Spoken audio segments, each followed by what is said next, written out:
Hi everyone, welcome on board to Oppressive, where you get the reliable news that is tailored for you, and of course where you can actually comment and interact. I say a very big thank you to those who have taken time to subscribe to this channel, and if you're yet to subscribe, kindly tap on that subscription button and also the red bell icon so you will be notified whenever videos such as this are uploaded.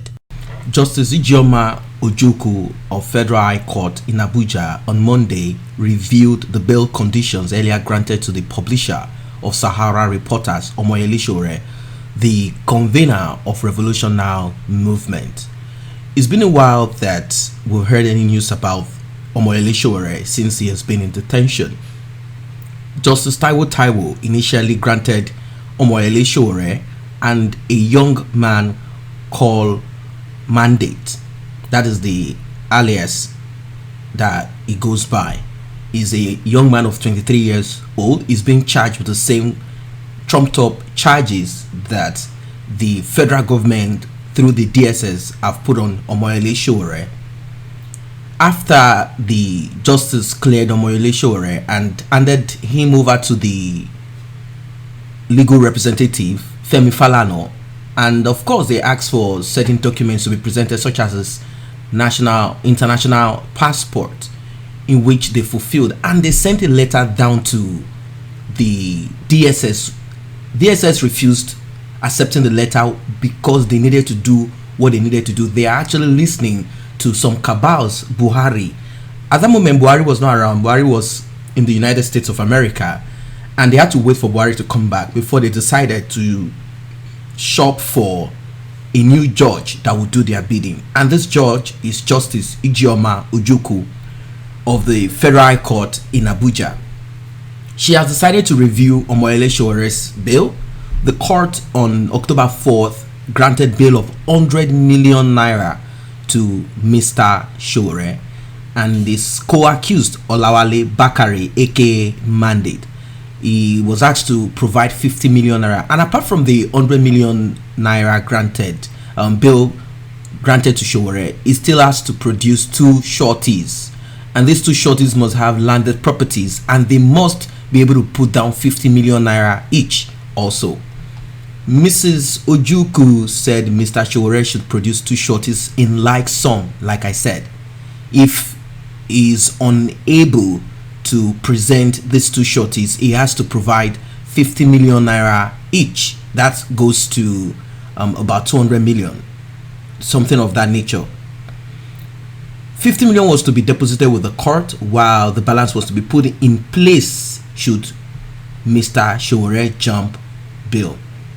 The court said Mr. Sowore's shorty must deposit tax clearance certificates for 3 years, 2016 to 2018, and documents of landed properties in Abuja. Now, they actually do not want Omoyele Sowore to get out of that detention. He was abducted because he called for transparency. He called for revolution, and not a violent revolution. He wasn't coming with weapons, but somehow they cooked up some charges against him. They said he met with the secessionist group, the convener of IPOB. This is the indigenous people of Biafra, and that is Nnamdi Kanu. They met in the United States of America. They shared opinions. Omoyele Sowore told him his own opinion. He said, when you are calling for a break of Nigeria, you should also be very conscious of those saboteurs, those corrupt people, because we are actually fighting corruption, not simply not as simple as Hausa and Igbo. That is not the issue. He said it is the corruption that is endemic, is inimical. There is this subterranean activities that is going on in Nigeria, from the east to the west to the south and to the north. There are representatives of these regions that are in power previously and presently, and they are the ones that are actually involved in this corruption. And he made mention to state governors that are Igbos, yet they are criminals. And I think Nnamdi Kanu got the message. So they shared views, they discussed. Nnamdi Kanu also told him what he thinks, and they both had a good conversation. Unfortunately, the federal government decided to mark Omoyele Sowore as someone that met with a terrorist, while we have the bandits, the Fulani herdsmen from Daura, and all over the northern part of Nigeria, killing and maiming Nigerians. Yet Buhari did not say a word about it. He was so slow. He went abroad. He said that Fulanis only carry sticks and their cows to direct their cows, that they don't carry weapons. So where and how did these weapons come in? How did these Fulani herdsmen end up killing Nigerians?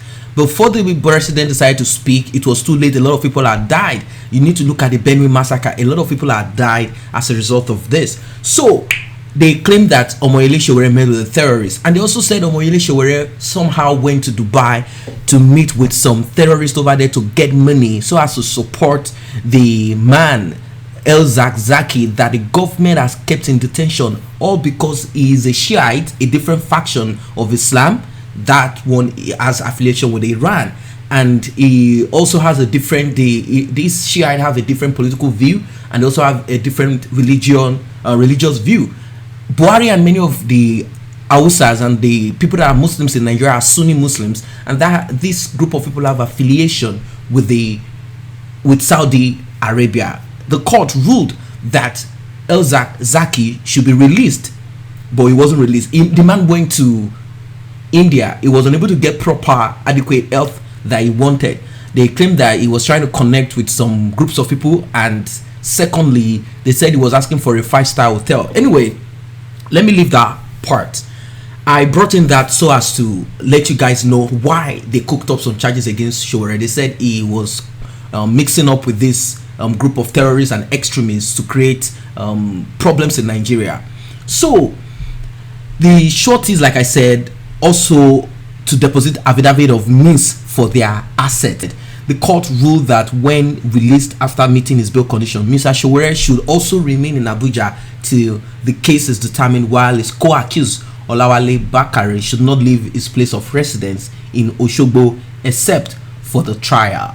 The court also said Mr. Bakare should present one shorty and a bail bond of 50 million naira, like I said initially. So obviously, from what we can see, we know that according to the law and according to proper reasoning, a lot of lawyers have talked about this. They said that you cannot issue a bail condition to someone as a means of making sure, as a means of depriving them of fulfilling that bail.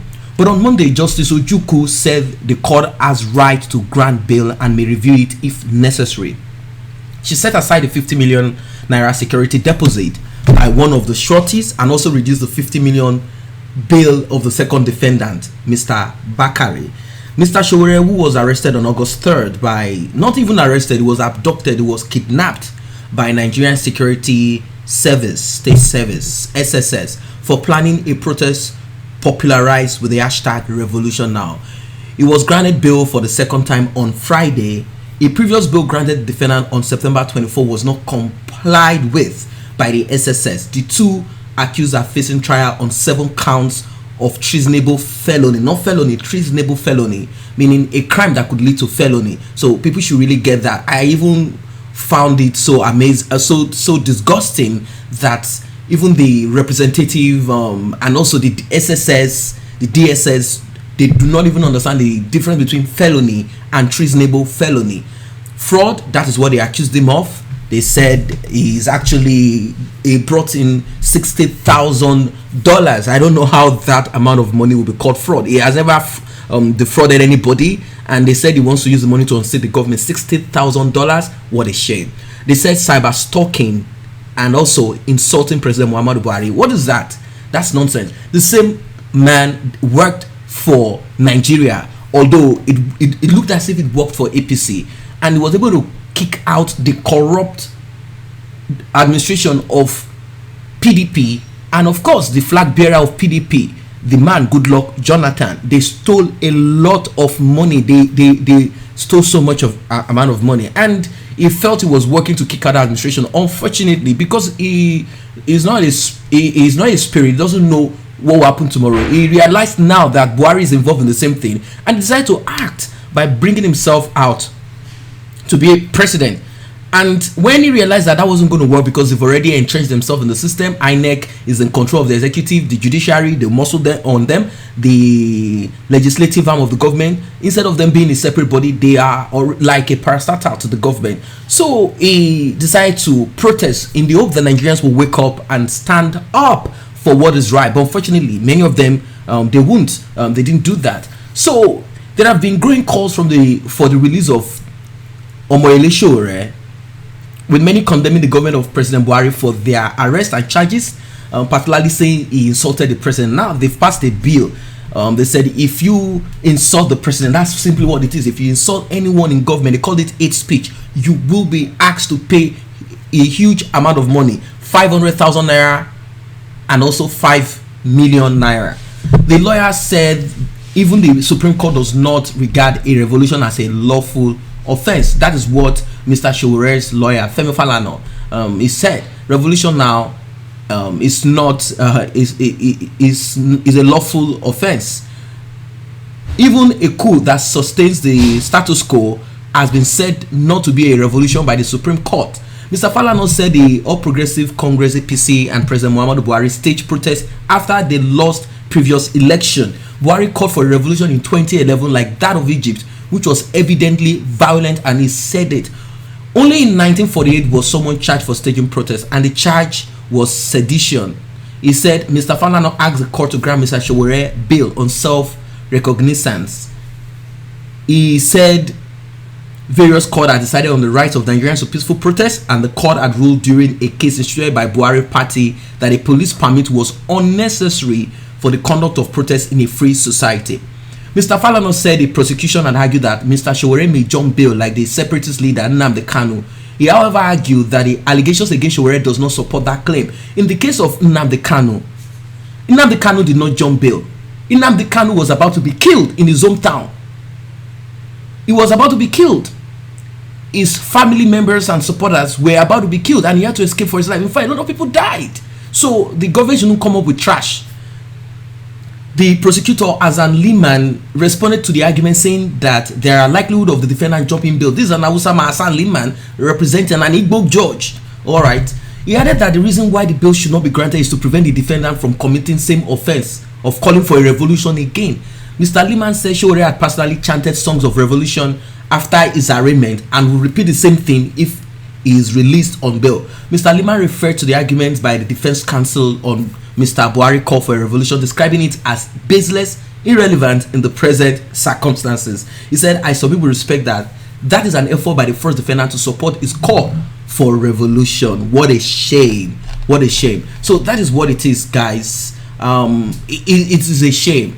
This administration, this is a dictatorial administration. They practice nepotism. They are full of corruption. They are not different from the rest. The only thing they are doing is they gather the money that the previous criminals, both military and civilians, stole, and they are actually taking this out of the back door. What a shame that we are in such a country blessed with all the resources and human resources, yet we have people that have been desensitized, people that are not ready to free themselves from this condition, from this bondage. So that is what it is for now, guys. May I remind you to tap on that subscription button if you have not done so, and very importantly the red notification icon bell. Please do tap on it so you will be notified whenever videos are uploaded. Thanks for stopping by.